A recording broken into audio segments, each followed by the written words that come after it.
Assalamualaikum warahmatullahi wabarakatuh.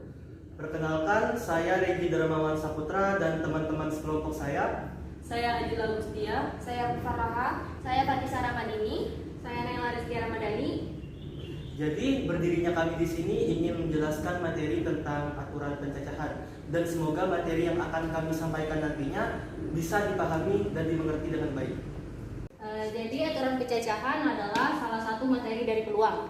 Dari aturan pencacahan sendiri dibagi lagi menjadi 4 materi, yaitu aturan penjumlahan, aturan perkalian, permutasi, dan kombinasi.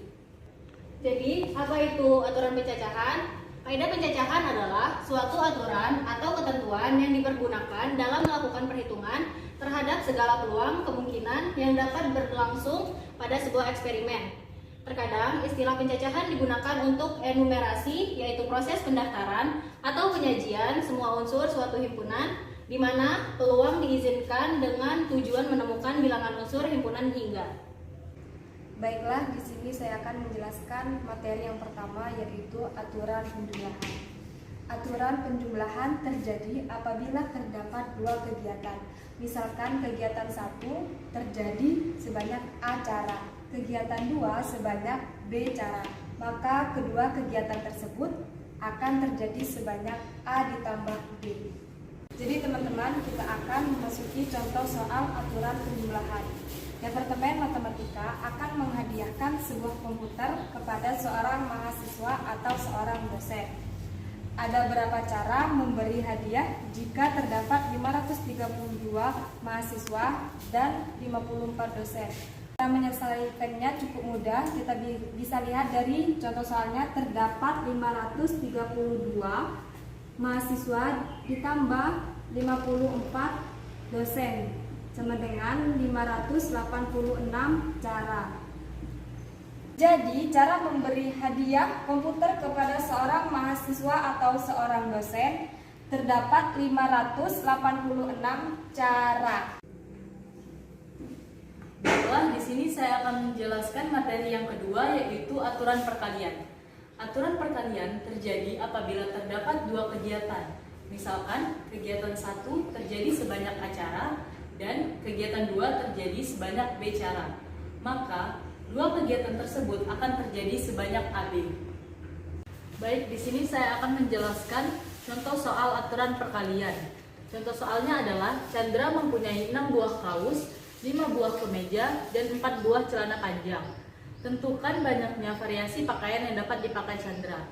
Penyelesaiannya adalah Chandra dapat memakai kaos, kemeja, dan celana panjang secara bersamaan. Jadi, dengan aturan perkalian, banyak variasi pakaian yang dapat dipakai Chandra adalah: jadi, kaos terdapat 6 variasi, kemeja terdapat 5 variasi, sedangkan celana panjang terdapat 4 variasi. Dari ketiga variasi tersebut, kita kalikan 6 kali 5 kali 4. Hasilnya adalah 120 variasi. Saya akan menjelaskan materi yang ketiga, yaitu permutasi. Permutasi merupakan banyaknya cara untuk menyusun elemen yang boleh diulang dan dengan memperhatikan urutan elemen tersebut. Dasar perhitungan permutasi adalah bilangan faktorial. Bilangan faktorial yang ditandai dengan tanda seru. Faktorial dilambangkan dengan notasi n tanda seru, dibaca n faktorial.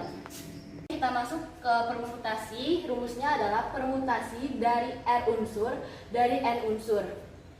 N yang dimaksud adalah jumlah semua unsur, sedangkan R adalah jumlah unsur yang dipilih. Kita masuk ke contoh soal, yaitu pengurus suatu organisasi yang terdiri dari ketua, wakil ketua, dan sekretaris.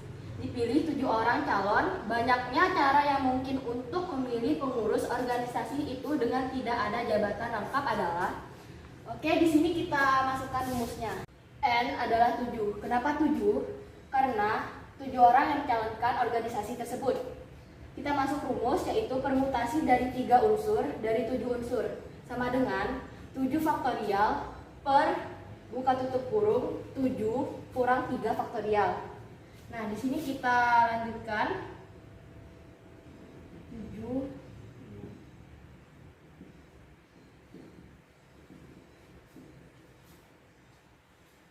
7 dikurang 3 adalah 4.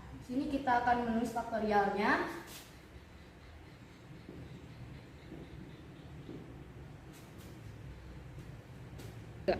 Angka yang sama kita coret. Jadi 7 dikali 6 dikali 5 sama dengan 210. Jadi cara yang mungkin untuk memilih pengurus organisasi itu dengan tidak ada jabatan rangkap adalah 210 cara.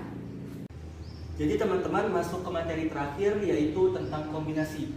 Jadi kombinasi sendiri adalah pemilihan banyaknya susunan dari semua elemen dari suatu himpunan dan tanpa memperhatikan urutan pemilihannya. Jadi yang membedakan antara kombinasi dan permutasi adalah urutan pemilihannya. Apabila permutasi memperhatikan urutan pemilihan, maka kombinasi sebaliknya, yaitu tanpa memperhatikan urutan pemilihannya.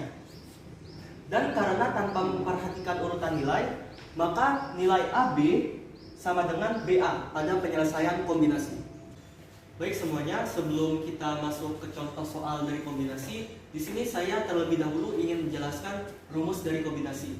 Bisa dilihat bahwa kombinasi dari n unsur yang tersedia sama dengan n faktorial dibagi n kurang r faktorial dikali r faktorial. Jadi maksud dari n ini adalah jumlah total dari unsur dan r adalah jumlah unsur yang dipilih. Baik semuanya, masuk ke contoh soal. Dari 5 orang kurir yang bekerja di Jakarta, akan dipilih 3 orang untuk mengirim paket ke wilayah Jakarta Pusat. Ada berapa cara untuk memilih kurir tersebut? Jadi kita tinggal masukkan angka yang ada pada soal ke dalam rumus. Bisa dilihat bahwa terdapat 5 orang kurir yang bekerja dan 3 orang dipilih. Kita masukkan, kemudian akan menjadi 5 faktorial dibagi 5 kurang 3 faktorial dikali 3 faktorial. Kemudian kita tuliskan 5 faktorial per 2 faktorial dikali 3 faktorial. Jadi 2 ini adalah hasil pengurangan dari 5 dikurang 3 faktorial. Kemudian kita jabarkan menjadi 5 kali 4 kali 3 kali 2 dikali 1 per 2 kali 1 3 kali 2 kali 1. Jadi kita tinggal coret saja angka yang sama, yaitu 3 kali 2 kali 1. Dan kita bagikan 4 dibagi dengan 2, hasilnya jadi 2. Untuk hasil akhirnya yaitu 5 kali 2, jadi jawabannya adalah 10. Jadi ada berapa cara untuk memilih kurir tersebut? Terdapat 10 cara untuk memilih kurir. Baiklah, sekian penjelasan dari kami tentang materi aturan pencacahan. Semoga materi yang kami sampaikan bermanfaat dan mudah dimengerti. Sekian dari kami. Wassalamualaikum